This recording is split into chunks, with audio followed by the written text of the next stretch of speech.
It is time for another episode of Old Roommates. This week on the show, we revisited Superman from 1978, starring, of course, Christopher Reeve. So, look in the sky. It's a bird. It's a plane. It's Old Roommates. Hey everybody, and welcome to Old Roommates, the only podcast that revisits pop culture through a middle-aged lens. This is Brian. And this is Christina. Christina, that was really lovely. That was a lovely intro. Thank you so much. Yeah, it surprised me. I laughed. I cried. Did you? Yeah, it was beautiful and well acted. Do you need a tissue? No, but it was well acted. Thank you. So this week we revisited Superman, the movie. Released December 15th, 1978. We begin as we always do by talking about then. Christina, please share with us the first time and your feelings about Superman, the movie. The first time I watched Superman, the movie, was in the movie theater. Oh. It was probably with my family. It was probably with, whatever, my sisters or whatever.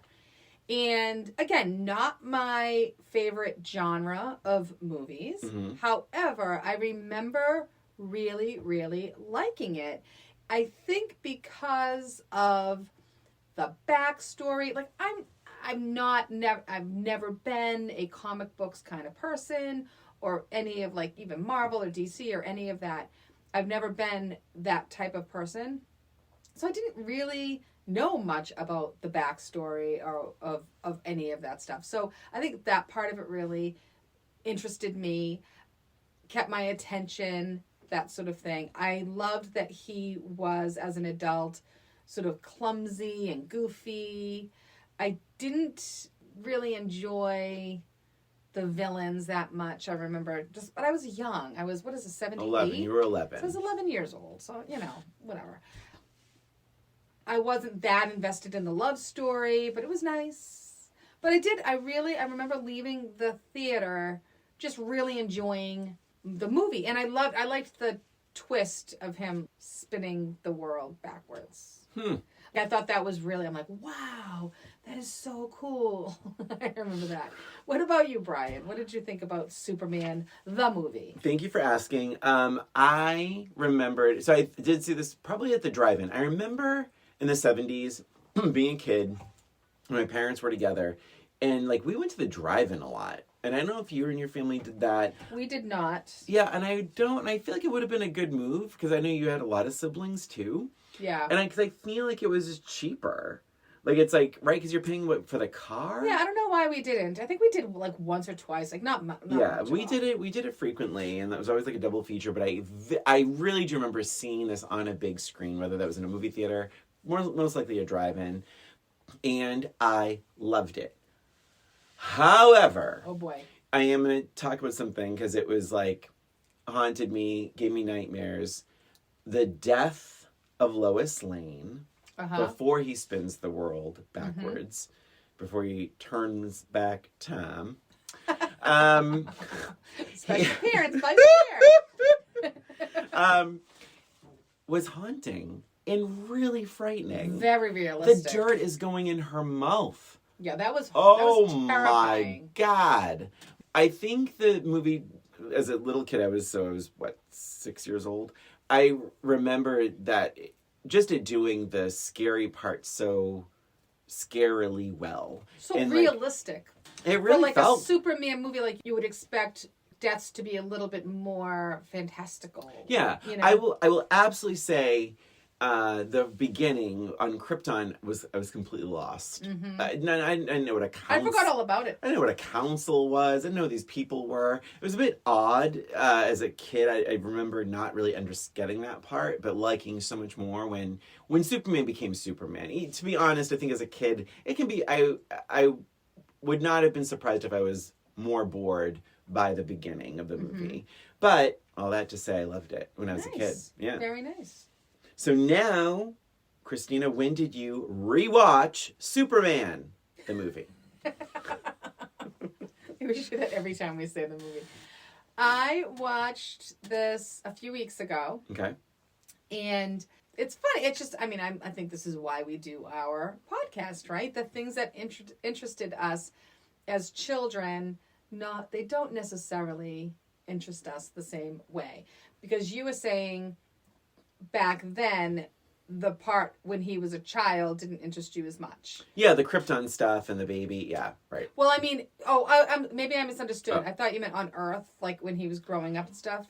Yeah, I mean so I remember vividly loving when the little baby lifted the truck. Oh, okay. When he was being Superman. Like, okay. But the Krypton stuff I didn't care about at all as a kid. And but when like the baby lifted the truck, when the kid ran really fast to the field. Okay, so you like that. Yeah, stuff. yeah. Okay, yes, because I really loved that stuff when I was a kid. Mm-hmm. And I think it was because I was a kid, right? Yep. And be like, oh wow, that would be so awesome to be able to like run as fast as a train or whatever, lift a car. And this time around, so I feel like I loved the different parts, like almost opposite. So I completely forgot about the council. Yeah. And everything on Krypton. And I apologize to all of the people who are diehard fans. I'm sure I'm going to mispronounce everybody's names and places and things. So I apologize ahead of time.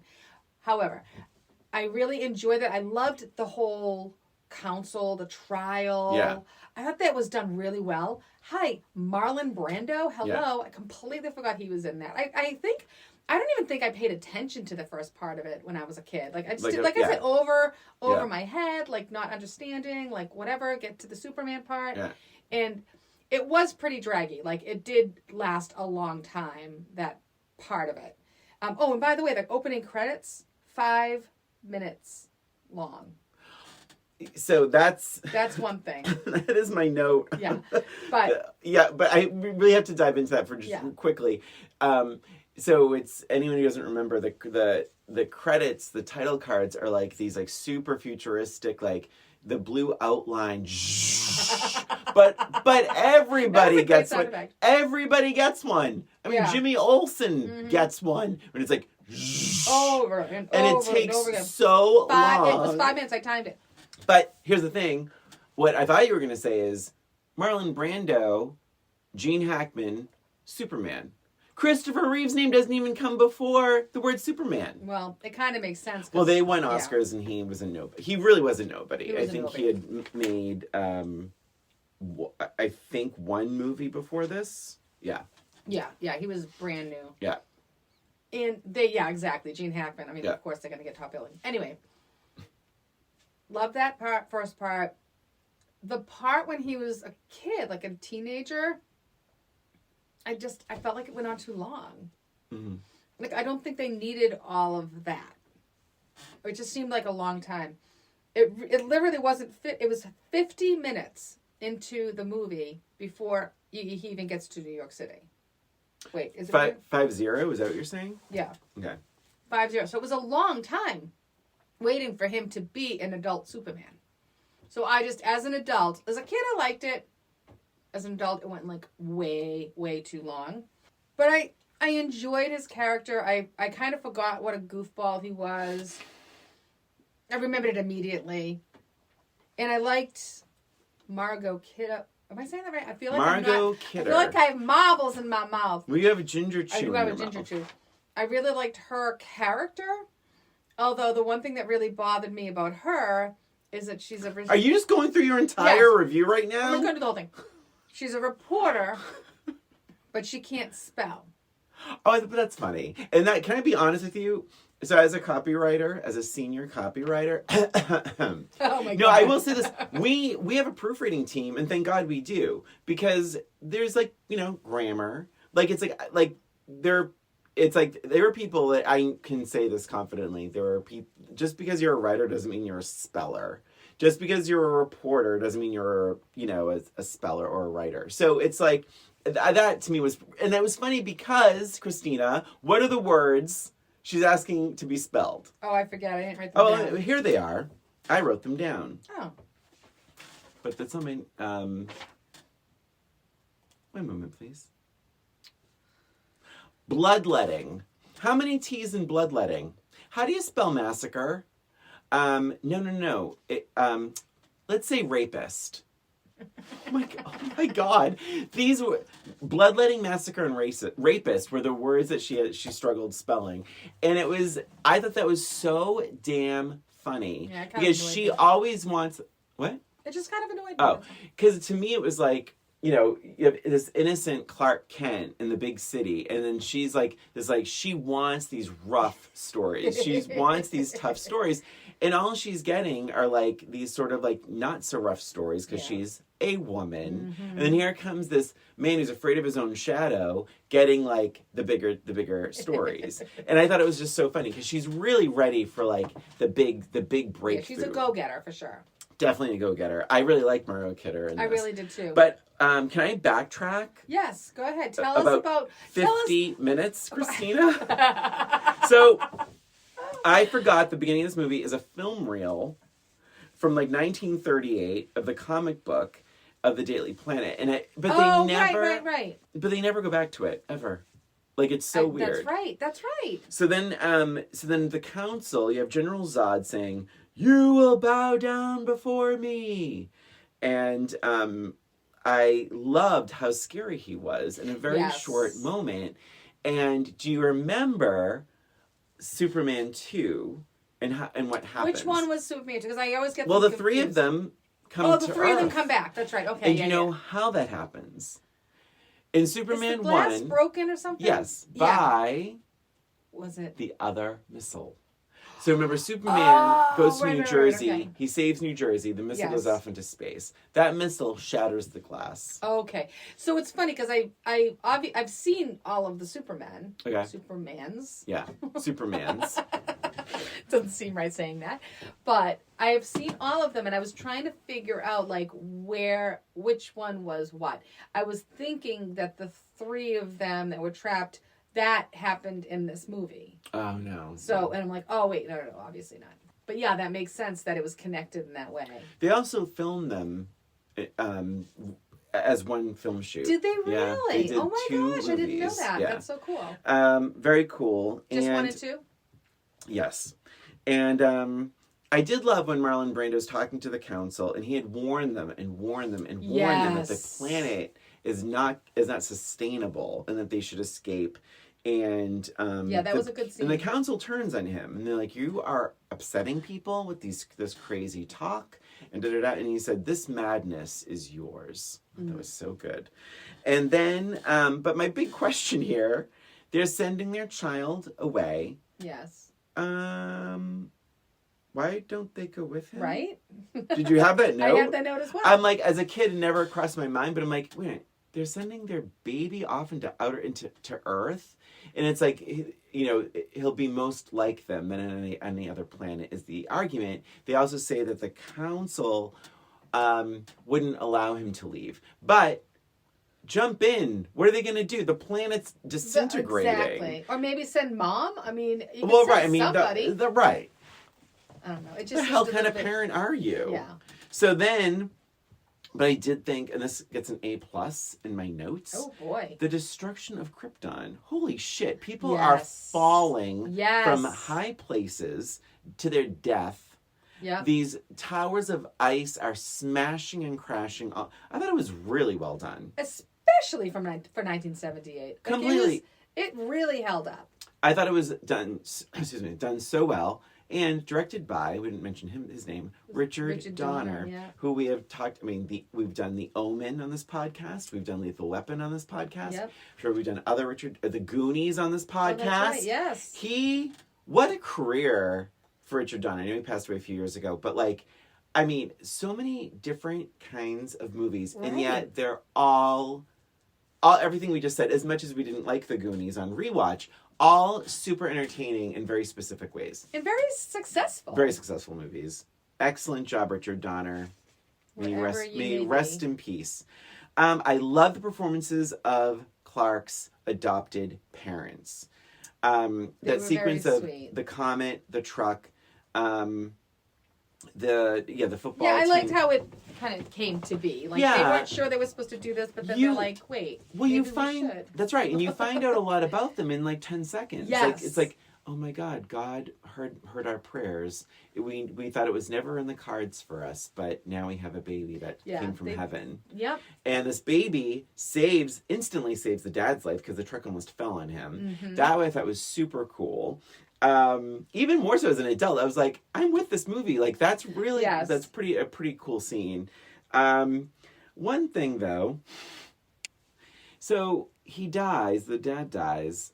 Was that the most... I think I have the same... No, but go ahead, say it. Was that the most poorly attended funeral in film history? It was like 3 people? There were 3 people. And 2 of them were standing way in the background. Yeah. As if they weren't even there they were at the wrong funeral or something. Yes, it was very odd. I guess we were supposed to, I mean, we learned later that they're close to a high school. Like, there are other people in town. They're in this town, yeah. So they must have known people. There were, there were, I think, 4 people at their funeral, at his funeral.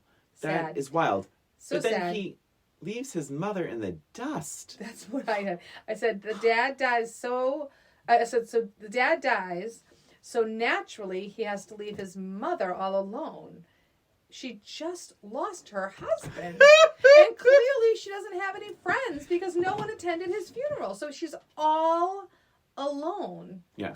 I was surprised that they should have done a little time in between there. I think so. And he did say that someone from the high school was going to be coming by to check in on her and help her with the farm. But it's different from like someone swinging by to help and someone living on the farm to do all the chores. There's a farm is a farm. hard work. So that was he had a good insurance policy. That's all I'm saying. That's a bit jolting. I don't know who said this line, Christina, but someone said, "You were followed again." Oh! Lex Luthor said this. Oh. Lex Luthor said this to Ned Beatty when he's like, "You were followed again in spite of those cat-like reflexes." Because he's so bubbly. He had a lot of funny lines, Gene Hackman, and he sold all of them. I thought he was really good in this. I thought he was really good, too. Yeah. I didn't remember that much of him from before, but I thought he was really funny. I loved his lines. I was laughing every time. Yeah. And then it's like Superman in the busiest evening ever. I had that too. I'm like, this is all one night. I wrote. The helicopter. Are all of these things happening in one night? Yes, they are. The helicopter. I was like, what? The burglar. The plane on fire. And Don't forget the cat. The cat. In the tree. Did you write any notes about that little exchange? Uh-oh. He comes down, saves the cat, and the child runs in the house and says, Mommy, Frisky was stuck in a tree and a man swooped down and saved him. And she says, haven't I told you not to tell lies? That's what you hear from inside the house. She slaps her across the face. I'm assuming the face. I'm like, oh my God, it was so funny. I busted out laughing. Sorry. Well, the mother clearly cares about her. She's up from the side of the road trying to get a cat down in the middle of the night. And a man approaches her. Yeah, a strange man. This mother has no concept what this girl's going through. Clearly, yeah. Okay, then we get to my biggest negative of this movie. And I am gobsmacked at the decision to leave this in the movie. Oh boy! I don't think it worked then. I sure as hell. I probably have that same note. I'm telling you. Can you read my mind? The freaking yes. Was that longer than the credits? That was terrible. Was it longer than the opening credits? It was so terrible. I don't know. I didn't time that. The movie is called Superman, the movie. Yes. It is not called Lois Lane, the movie. We do not need to be in Lois Lane's mind. No. This decision was made, and I mean, it was just disaster from the get-go, that they were going to play a song, like it was going to be set to sing. Margot Kidder is like, I'm not a singer. I don't want to I'm not doing this song. It's important to know what Lois Lane is thinking. I feel like there's another way to know what Lois Lane is thinking. There would have been a million different ways. It was horrible. So for those of you who don't understand what we're talking about, they're doing this flying scene with the two of them. It's the first time she's flying with him, I believe. Quite frankly, it looks good. It looks good. Even it's nice, for now. And it has the music playing, which is lovely. And then in the middle of this beautiful scene, the lyrics of the song are spoken. Yeah. And I didn't realize it at the time that it was Margot Kidder speaking it. I didn't realize Oh, that. yeah, so it's her speaking it. But yeah, the singer... And she just is speaking these words. It's awkward and weird and long. It went on forever. Here I am, like a girl in school, holding hands with the God. I mean, this is how she's saying it. Holding hands with the God. I'm a fool. I'm like, oh my God. Oh my God. Oh my God. Yeah. You are a fool. You're a fool for agreeing to do this. So yes, terrible, terrible, terrible. That is my huge negative of this movie. Yeah. As nice as it looks. Yeah. So, but then, that was pretty bad. Although I did like Margot Kidder in this movie. I did. Let's go back for a little sure. bit because we're skipping ahead a little bit. I wanted to mention, I did mention before that I love that Lois is so career focused. Yeah. But one thing I really liked about her too is that she's not written as a mean person. Like as goofy and klutzy and annoying as Clark was, she was still very kind to him. She was not a jerk. And I think that is how it would have probably played if it was made today. That she would have been rude and dismissive. And then once Superman swooped in, she would fall in love with him. But she was actually really kind to Clark. And I liked that. I picked up on that as an adult. It's definitely a middle-aged lens for sure. Mm-hmm. And for Lex Luthor, I was looking at him like, you know what? He's actually a pretty shrewd businessman. Like he's talking about real estate. He's talking about, he's not this alien that comes down and wants mind control and all that. Yeah. He's actually just sort of a businessman who wants to control, to get more real estate. Yeah. Which I appreciated. However, I couldn't understand why did he want to just kill Superman? Like, what was the deal with that? Like, was he just immediately just threatened? Because I've always thought that this was just this, like, rivalry. Lex Luthor and Superman. But I don't feel like Superman did anything specifically to him for him to feel like he needed to kill Superman. Right. Superman was basically creating situations where the crime rate was dropping. He was busting criminals left and one right, night, yes. and sideways. But there was more. It was more to it than that. Suddenly, Superman was everywhere and saving lives, fighting crime. Like bullets can't stop him. The whole thing. Right. And Lex Luthor knew because Lex Luthor's plan was, I am going to steal these missiles. I'm going to have one that will land on a fault line that will crack California in half. Right. And that way, all that land that's still attached to America is going to be worth a lot more money. But I know Superman can fly, and he will try and thwart my plan. How do I get him out of the equation? He was preempting. Exactly. Okay, so it wasn't like Superman did something to him, and then he wanted to stop Superman. There was no correlation between the two of them beforehand. Yeah, but here's my question, Christina. Mm-hmm. So he opens the trunk, and there's kryptonite in there. Just fucking close the trunk. Like, he opens the trunk and he's like, oh, kryptonite. He takes 5 steps back. Yeah. Meaning he has the strength to walk 5 steps back, but he doesn't have the strength to just close the fucking lid. If you opened a trunk and a snake was in there, you'd fucking close the trunk and step away. Yep. He opens the trunk, it's kryptonite, and he steps back. It's like, and back, and back. And it's like, no. It's kryptonite. Shit, close it. Like, I mean, that was odd. Yeah. Very odd. I was also unsure of how Lex Luthor knew that was his weakness. That's talked about. Did I miss that? Yeah, it's... Was it in the article? Yes. Why would you put that in the article? I know. That was and then irresponsible. he can't see through lead. This is the whole thing. Well, because remember, Superman can't lie. Right, but Margot wrote this article, right? Yeah. I mean, no, well, she wanted the big Lois. She wanted the big scoop. But why would she do that? He's fighting crime. Yeah, totally true. Maybe not broadcast. Yeah, maybe Perry was right all along. She's not ready for the big stories. I don't think she was ready. I mean, I completely agree. I think the challenge is that to her was like the dirt. Like, ooh, like what's something, because everyone knows, what they know, but she needed something like a little deeper than that. Selfish. But I completely agree. A bit selfish on Lois's part. I laughed at one point when Clark Kent sees something wrong and he needs the phone booth is the comic book thing. You go in the booth and he walks in. It's one of those self-standing side of the road thing. He just kind of looks and that made me laugh. Again, I thought that was in another movie too. Like I got them confused. I was thinking that was like in a future movie. Yeah. What else? Okay, I think I can move back to where you were talking. Oh, did you get Demi Moore vibes at all from Lois Lane? No. There were a couple times I got some mad... Like looks-wise or acting? Both. A little bit of both. But the personality... Her voice even, I guess. Yeah, there's a few things that I was like, ooh, that's like Demi Moore. Yeah.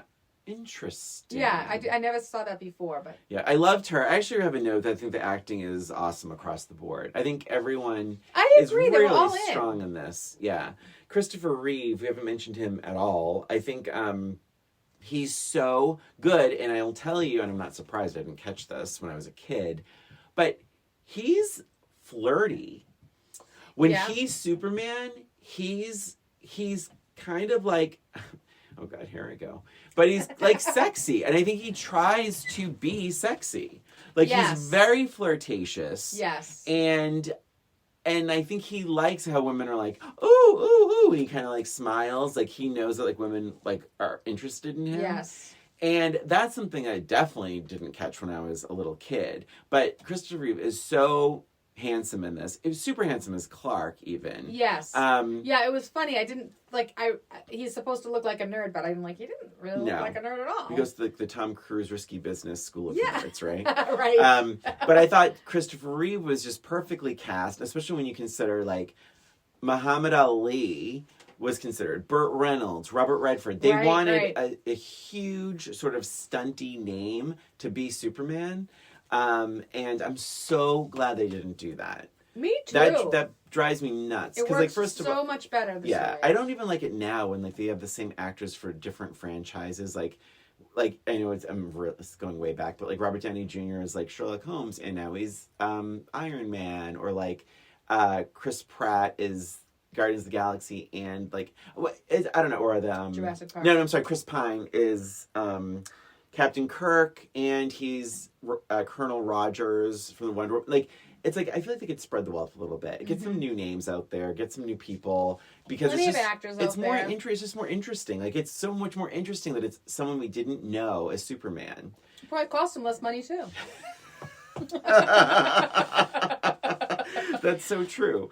So here's a big question, Christina, and I know if anyone can answer it, oh boy, you can. Here we go. Because you're very logical. Yeah. Okay. Especially since you said at the beginning of this episode you liked this moment. He turned back time. Yeah. So then the question is, what did he not do that allowed him to save Lois?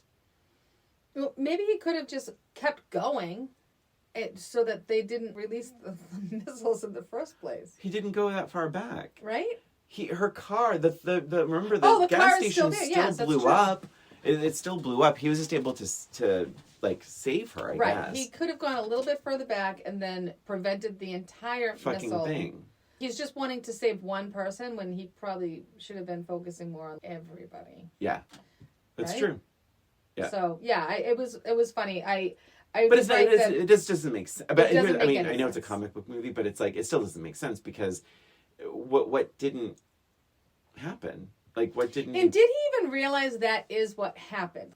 How did he know that is how she died? No, he did see. He saw the Remember, he saw the the ground, the fault line, all the dirt falling in the line. But how did he know that she was in there? Did he see that? Probably. I don't know. I don't know. But one thing I will say, the only true special effect that didn't wow me this time around, and oh my god, and Carl, I know Carl's always like, you guys remember the year. We do, and I'm not. This is a middle-aged lens to this movie. It's fine, and the whole point is to see if it stood up. It doesn't hold up. It doesn't hold up. But I will say a service. But I think Superman does. I think most of the time it really does. It looks amazing. Yeah, I think it does. Here's the scoop. Though the only thing that didn't was the flooded town. It looked like fucking Legos. Yeah. Like that is the only, and I'm talking about 3 seconds of a 2.5 hour movie.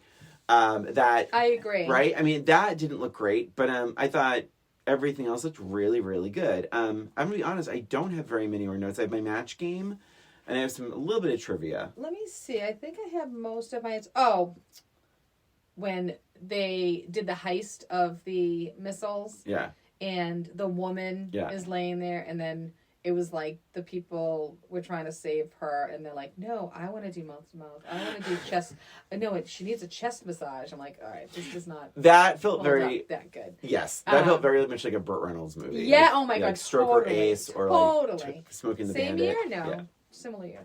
Similar year. Yeah. And then the other thing was speaking about him turning back time. Turn back time. Sorry. So he turns back time. He saves her before she dies. Yeah. But he doesn't solve the problem. The car is still dead. And he leaves them on the side of the road in the desert. The car's dead. Yeah. Like, why don't you just pick them both up, her and Jimmy, and just, fly He's them strong somewhere? enough to give them How both is a he lift. how are they supposed to get home now? Yeah. So I thought that was odd that was they just odd. left it there. And I also felt like, I will tell you, the capturing of Lex Luthor was very anticlimactic. I'm like, really? That was it? It was a little bit like, I would have thought like a little bit more of a fight back and forth or something. They just basically just capture him. Yeah, I mean, it wouldn't have been much of a fight, let's be honest, with Superman. Right. Well, and that's funny because the whole time when I'm thinking of Superman, I always felt like Lex Luthor had special powers, but he doesn't. He's just a guy. No, just a guy. Which is really funny. Talking about special effects, that scene where he drops them off in the prison yard. Yeah. Oh my god, I think it's all done really well. I think Christopher, I don't know how much training he got. I didn't look into that, but he is like, I know he's on cables. I know it's all fake, but he's really quite seamless with his takeoffs and landings. Well, and again, it's the special effects really great. But I think even like I know he's on cables and stuff. Like I know with Lois Lane's apartment, which is quite the terrace. We didn't mention her terrace. Quite the terrace. But he just goes like coasting in, and it's fake. It's all ridiculous, but it's really nice. seamless, Yeah, and I think it speaks to his physicality. Of the role. I thought, so I will say this, that Lois Lane part with the car is still so fucking terrifying. Oh my god, it really is. Her acting is so good. We talked about this with Mommy Dearest, and even with what was recently about a behind the scenes thing where like someone was Shelley Duvall. Yeah, exactly. Yeah, and I wondered how comfortable Margot Kidder was with that scene, because there is dirt going in her mouth. Mm-hmm. It is super claustrophobic. Just watching it, I felt it all over again. Like, even if I was an actor in that car, there's got to be some anxiety there. I hope there was only one take. It was terrifying. It's really scary, you guys. I mean, it is scary. Yeah. It's and also the helicopter scene was great too when she's dangling by the CB. Oh my god. Just some really good setup, some really good action, stunt work, special effects. It's done really well. Again, Richard Donner, amazing. So fun. Oh, quick, go ahead. No, I was just going to ask you, so better, worse? So I'm going to be really honest. I had sort of very mid-level expectations of this because I'm like, oh God, it's gonna look fake. The acting is gonna be cheesy. Mm-hmm. This is a movie for kids, and I ended up coming away loving it more. I do think the acting, I think these are great actors and really specific character types, the special effects, and Christopher Reeve. And I think from his acting to his physicality of the flying special effects and all that is just done so well. It's more for me. I want to say it's about the same for me, Mm-hmm. but for different reasons. I think when I was a child, I really liked it because I was looking at it through a child's eyes, Mm-hmm. and it was very comic booky, and it was things they had not done in movies before, and it was just so fun and fantastical and all that stuff. And I really, really liked it, and I had very low expectations when I first saw it, right? Mm-hmm. And now, as an adult watching it, I thought there were certain parts, like, I just felt like the first part was very slow. A lot of it was like a lot of like the tempo part of it. Yeah. I mean, this movie is 2 hours and 23 minutes. Yes, it is. So, and I think as an adult with a life, sometimes that's a bit long to watch a movie. But, so there were a couple of negatives. The song was a negative for me. Big but negative. I agree with you with the acting and the effects. Like, I feel like just the fact that the effects held up brought it up for me. A lot up. So I was going to say about the same. Nice. Yeah. I will say it's funny. We talked about this with our stepmom episode. This movie has 4 writers, but I can see why. It's elaborate. Yes. But Mario Puzo is one of them, and he wrote The Godfather. Oh my gosh! Yeah. So Mario Puzo, David Newman, Leslie Newman, and Robert Benton. I have some trivia. So this budget was $55 million, and at the time it was the most expensive film ever made. Wow. It made $300 million. The Academy Awards, it won for visual effects, but it was also nominated for film editing, original music, and sound. And then the Saturn Awards, which are the Sci-Fi Horror Awards, it won for Best Film, Best Actress from Margot Kidder, Best Music, and Best Special Effects. Very nice. So I have a match game. I also have a match game. Why don't you go first? Okay. So, unfortunately, Oh, no. for Superman and Lois, it didn't work out. No. I know. So, Superman decided to put an ad on Match.com. Oh, okay. And this is how it read. It read, SWSM, single white Superman, faster than a speeding bullet, more powerful than a locomotive, and able to blank in a single date. All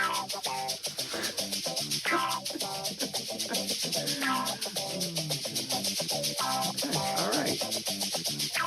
Already? Ding. Yeah. My pen just ran out of ink, but I got the first half of the word. I think I'm right about this, and even if we don't match, I still think I'm right. All right.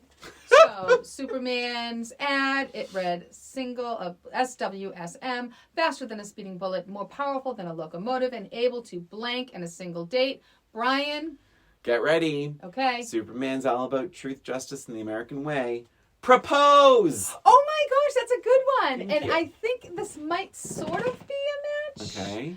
I wrote able to commit. Oh, In a that would be a single match. date. I think that would be a match. Ding! Ding! That would definitely be a match. And you know what's really funny? You always say I have like these perverted answers, right? Yeah. Look what my pen ran out of ink. It's like meant to be. It didn't say commit. It said COM. Oh, God. All right, here's mine. Sorry. You filthy All right. woman. Okay. I'll find a pen while you're right. Okay. I have pens if you need one. Lois Lane has had the distinct pleasure of having sex with both Clark Kent and Superman. Of course, at different times.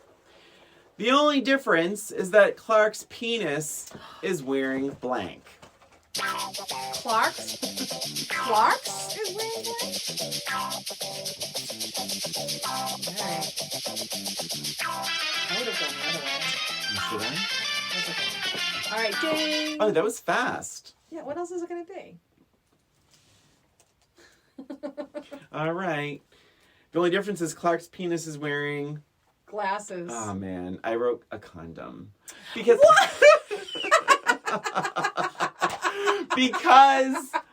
because like Clark Kent plays it safe. He's so awkward and nerdy and goofy.